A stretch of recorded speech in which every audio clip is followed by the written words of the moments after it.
پیارے بچوں، السلام علیکم۔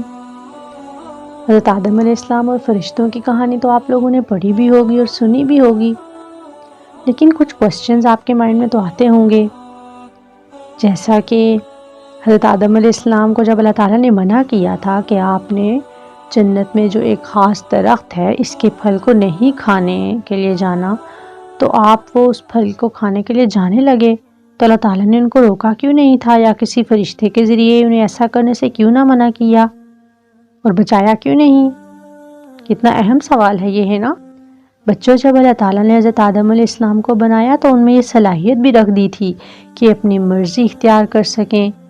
انہیں دونوں راستے بتا دیے تھے، درست بھی اور غلط بھی، اور انہیں یہ مکمل اختیار دے دیا تھا کہ جس راستے پر چاہے چلیں۔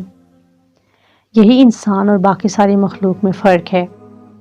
اللہ کی پیدا کی ہوئی تمام مخلوق، چاہے چرند پرند ہوں، فرشتے ہوں، چاند ستارے ہوں، سیارے، سب اللہ کے بنائے ہوئے قانون کے تحت چلتے ہیں، اور کسی میں ذرہ برابر ادھر ادھر ہونے کی نہ ہی صلاحیت ہے اور نہ ہی وہ ایسا کر سکتے ہیں۔ سورج چاند اپنے اپنے راستے پر مسلسل گردش میں ہیں اور ان کی رفتار میں ایک لمحے کا بھی فرق نہیں ہوتا۔ اسی طرح تمام جانور بھی اپنی اپنی فطرت کے مطابق رہتے ہیں، کبھی بھی ان کے خلاف نہیں جاتے۔ شیر جتنا بھی بھوکا ہو لیکن گھاس نہیں کھاتا، ہے نا؟ اسی طرح بکری بھی گوشت کی طرف منہ اٹھا کر نہیں دیکھتی۔ تو کائنات کی تمام مخلوق کے برعکس اللہ تعالیٰ نے حضرت آدم علیہ السلام کی اولاد کو یہ اختیار دے رکھا ہے کہ وہ جو چاہے کریں، یہاں تک کہ وہ خدا کے حکم کے خلاف بھی چل سکتا ہے، اور اسی اختیار کی وجہ سے اللہ تعالیٰ نے حضرت آدم علیہ السلام کو نہیں روکا تھا۔ اللہ تعالیٰ نے انسان کو یہ شعور دیا ہے، جبکہ دیگر جانوروں کو یہ شعور نہیں ہے، اسی لیے تو انسان اشرف المخلوقات ہیں۔ اللہ تعالیٰ نے حضرت آدم علیہ السلام کو اچھے اور برے میں فرق کرنے کی صلاحیت دی تھی۔ اسی طرح ہم ان کی اولاد ہیں تو ہمیں بھی دی ہے، اسی لیے ہم اشرف المخلوقات ہیں، جبکہ باقی جتنے بھی مخلوق ہیں ایسے وہ بالکل بھی نہیں ہیں۔ ٹھیک ہے؟ بکری کو جب بھی بھوک لگتی ہے نا، تو وہ نہیں دیکھتی کہ اس کا مالک کا کھیت ہے یا کسی اور کا کھیت ہے، بس وہ اپنا پیٹ بھر لیتی ہے۔ دیکھا ہوگا آپ نے، ہے نا؟ اسی طرح جب شیر شکار کو جاتا ہے تو وہ جانور کو نہیں دیکھتا کہ یہ چھوٹا ہے، بڑا ہے، زخمی ہے، کمزور ہے، بس وہ اپنی بھوک مٹانے کے لیے حملہ کرتا ہے۔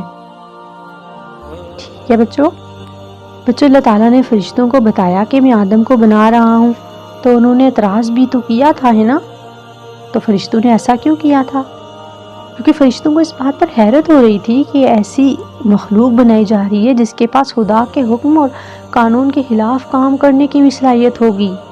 اسی بنا پر انہوں نے کہا کہ ایسی مخلوق جس کے پاس اتنا سارا اختیار ہوگا تو وہ فساد بھی تو پھیلا سکتی ہے، کیونکہ فرشتے اور خدا کی باقی ساری مخلوق تو خدا کے حکم کے خلاف نہیں جا سکتی۔ فرشتے بھی تو اللہ تعالیٰ کی عبادت کرتے رہتے ہیں ہر ٹائم۔ تو اللہ تعالیٰ نے فرشتوں سے کیا فرمایا تھا اس بات پہ کہ جو میں جانتا ہوں وہ تم نہیں جانتے؟ اور یہ بات بالکل درست ہے، کیونکہ اللہ تعالیٰ نے تمام چیزوں کو پیدا کیا ہے، تو پیدا کرنے والے کو تو پتہ ہی ہوتا ہے کہ وہ کیا بہتر ہے کس انسان کے لیے اور کس کے لیے نہیں۔ فرشتوں کو بھی اللہ تعالیٰ نے پیدا کیا ہے، لہٰذا فرشتے کیسے اللہ سے بہتر جان سکتے ہیں؟ اس سب کے باوجود فرشتوں نے حضرت آدم علیہ السلام کو سجدہ کیا تھا، ہے نا؟ کیوں کیا تھا سجدہ؟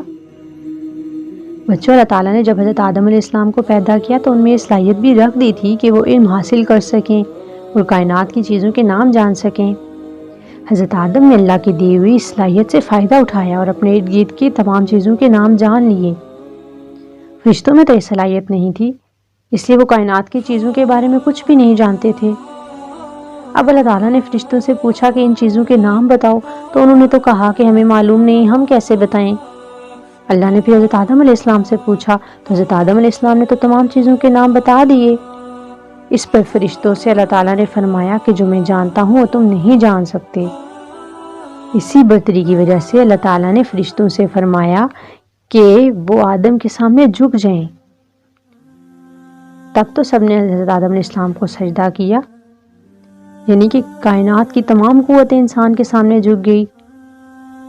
ٹھیک ہے، اور قرآن مجید میں اس کی طرف اشارہ بھی اللہ تعالیٰ نے کیا ہے کہ کائنات کی تمام چیزیں انسان کی دسترس میں ہیں، جب سب فرشتوں نے انسان کو سجدہ کیا اس وقت ابلیس یعنی شیطان نے انکار کر دیا کیونکہ وہ اکڑ گیا. اس نے غرور و تکبر میں کہا کہ میں انسان سے بہتر ہوں کیونکہ تم نے مجھے یعنی اللہ تعالیٰ نے مجھے آگ سے بنایا ہے اور آدم کو مٹی سے. تو اللہ تعالیٰ نے فرمایا کہ تو میرا نافرمان ہے. ابلیس نے کہا کہ وہ آدم کی نسل کو بہکانے اور غلط راستے پر چلانے کی کوشش کرے گا. تو اللہ تعالیٰ نے فرمایا کہ میرے نیک بندوں پر تیرا کوئی اثر نہیں ہوگا. شیطان نے کہا تھا کہ میں تیرے بندوں کو دائیں بائیں آگے پیچھے سے بہکاؤں گا، لیکن وہ بھول گیا. اس نے یہ نہیں کہا کہ اوپر اور نیچے سے بھی بہکاؤں گا. یعنی انسان جب سجدہ دیتا ہے تو اس کا سر زمین پہ ہوتا ہے تو نیچے سے بھی اس کا رجوع اللہ تعالیٰ کی طرف ہے، اور جب وہ ہاتھ اٹھاتا ہے تو اس کے ہاتھ آسمان کی طرف ہوتے ہیں اور اوپر سے یعنی اللہ تعالیٰ سے وہ دعا کرتا ہے. تو نیک انسان کی پہچان کیا ہے کہ اسے شیطان نہیں بہکا سکتا کیونکہ وہ نماز پڑھتا ہے، دعا کرتا ہے نا بچوں. اچھا آگے بھی سنیں. حضرت آدم علیہ السلام جن کی بیوی کا نام حوا علیہ السلام تھا، پتہ ہے نا آپ کو بچوں، وہ جنت میں بہت خوش و خرم رہ رہے تھے. اللہ تعالیٰ نے ان سے کہا تھا کہ حضرت آدم تم اپنی بیوی کے ساتھ جنت میں رہو اور جہاں چاہو رہو، جہاں سے چاہو کھاؤ پیو، لیکن اس درخت کے قریب نہ جانا ورنہ نقصان اٹھاؤ گے. شیطان تمہارا اور تمہاری بیوی کا دشمن ہے، اس سے ہوشیار رہنا کہیں ایسا نہ ہو کہ وہ تمہیں جنت سے نکلوا دے. کیونکہ شیطان نے کہا تھا نا کہ میں اس آدم کی نسل کو اور آدم کو بہکانے کی کوشش کروں گا. تو اللہ تعالیٰ نے ان کو بتا دیا کہ شیطان سے بچ کے رہنا، یہ پیچھے لگا ہوا ہے سب کے. تو شیطان نے کیا کیا کہ حضرت آدم علیہ السلام سے کہا کہ اے آدم، میں تمہیں ایسا درخت نہ بتاؤں جس کا پھل کھا کے تمہیں ایسی سلطنت مل جائے گی جس سے تم میں کبھی کمزوری نہیں آئے گی، تم جوان رہو گے، مضبوط رہو گے. تو اسی طرح اس نے یہ بھی کہا کہ آپ کو ایک ایسے درخت کے قریب جانے سے اللہ تعالیٰ نے منع کیا ہے. کیوں منع کیا ہے؟ اس لیے منع کیا ہے کہ وہ تمہیں فرشتہ نہ بنا دے کہیں، کیونکہ اس درخت سے جو بھی کھاتا ہے وہ فرشتہ بن جاتا ہے اور ہمیشہ ہمیشہ زندہ رہتا ہے. یہ بات تو بڑی عجیب لگی حضرت آدم علیہ السلام کو کہ اچھا اللہ تعالیٰ نے مجھے اس لیے منع کیا کہ اس درخت کے قریب نہ جاؤں کہ میں فرشتہ بن جاؤں گا. انسان کو کیوریوسٹی تو ہوتی ہے نا ہر چیز کی. حضرت آدم علیہ السلام نے سوچا کہ یہی بات سچ ہو سکتی ہے، کیا پتہ ہمیں منع کیا ہوا اسی لیے. پھر شیطان نے اوپر سے قسم بھی اٹھا لی جھوٹی کہ میں تم دونوں کا خیر خواہ اور دوست ہوں. پھر تو حضرت آدم اور حوا دونوں شیطان کے جال میں پھنس گئے اور انہوں نے جا کر اس درخت کا پھل کھا لیا جس سے اللہ تعالیٰ نے ان کو منع کیا تھا. اور بعد میں بہت پچھتائے کیونکہ ان کے جنتی لباس اتر گئے اور پھر وہ وہاں پر اپنے جسموں کو جنت کے پتوں، وہ جو درخت تھا اس کے پتوں کے ساتھ ڈھانپنا شروع ہو گئے اور انہیں بڑی شرم محسوس ہوئی. پھر دونوں نے اپنی غلطی کا اعتراف کیا، توبہ کی، اور انہوں نے کس طرح اللہ تعالیٰ سے معافی مانگی کہ اے رب ہم نے اپنے اوپر ظلم کیا ہے اور اگر تو نے ہمیں معاف نہ کیا تو ہم تباہ ہو جائیں گے. اللہ تعالیٰ نے ان کی توبہ کو قبول کر لیا تھا بعد میں، لیکن اس ٹائم سزا کے طور پہ انہیں دنیا میں بھیج دیا تھا.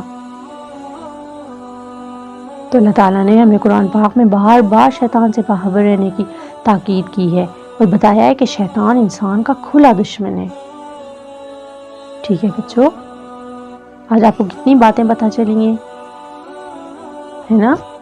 اس لیے اگر شیطان کے بہکاوے میں کوئی آ کر ہم غلطی کر جائیں تو ہمیں فوراً اس غلطی کو ماننا چاہیے.